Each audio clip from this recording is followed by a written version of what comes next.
हवेली और परिवार का रहस्य, रक्त बाड़ी की छाया, एक अभिशप्त परिवार की सच्ची कहानी। रजत उस रात के बाद बहुत बदल गया था।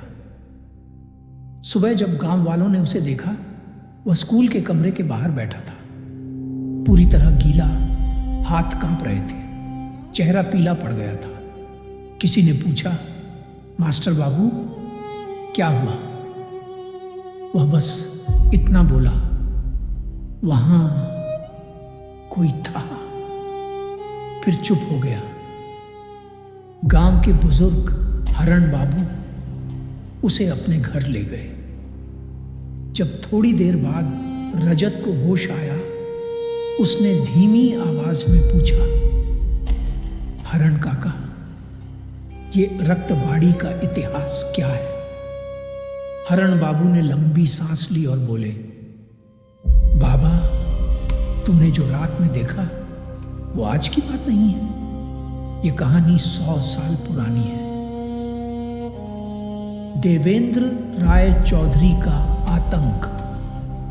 साल था 1897। तब सोनापुर गांव किसी के नाम से कांपता था, देवेंद्र राय चौधरी। वो जमींदार था, लेकिन इतना निर्दयी कि लोगों के बच्चों को तक बंधुआ मजदूर बना देता था।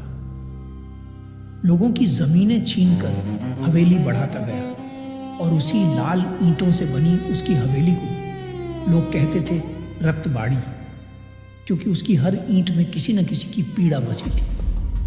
देवेंद्र की पत्नी मालिनी देवी बहुत ही शांत और दयालु थी।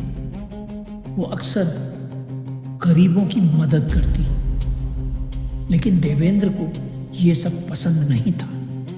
कहता, इन हरामियों पर दया दिखाकर तू मेरा नाम मिटा देगी। धीरे धीरे हवेली की दीवारों में चीखें भरने लगी।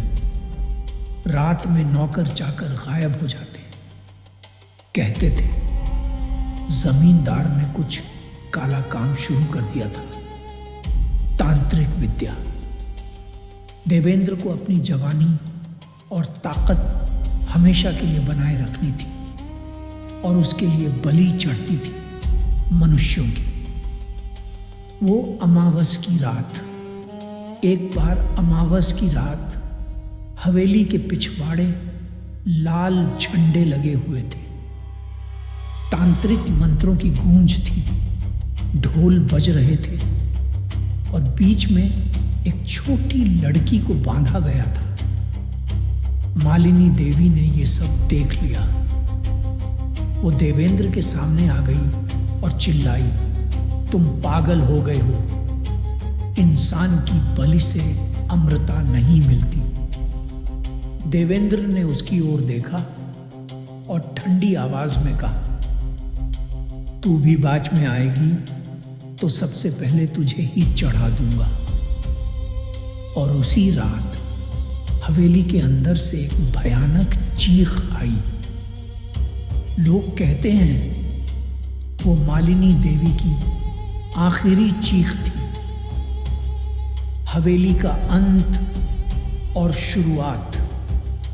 अगले दिन पूरा गांव हवेली की ओर भागा, पर अंदर जो देखा वो रोंगटे खड़े कर देने वाला था। देवेंद्र का कमरा खून से भरा था, तांत्रिक मरा पड़ा था और देवेंद्र गायब था। बस दीवार पर खून से लिखा था, मैं लौटूंगा, कोई मेरा नाम ना ले। उस दिन से हवेली बंद कर दी गई। कहा जाता है मालिनी देवी की आत्मा हवेली में भटकती रही और जो कोई भी वहां गया उसने उसके रोने की आवाज सुनी, जैसे कोई अब भी न्याय मांग रही हो। रजत की जिज्ञासा बढ़ती गई। हरण बाबू की बातों के बाद रजत की आंखें फटी रह गईं। वो बोला, अगर देवेंद्र गायब हुआ था तो उसका क्या हुआ? हरण बाबू ने कहा, लोग कहते हैं उसकी आत्मा हवेली में अब भी जिंदा है, मालिनी देवी के साथ।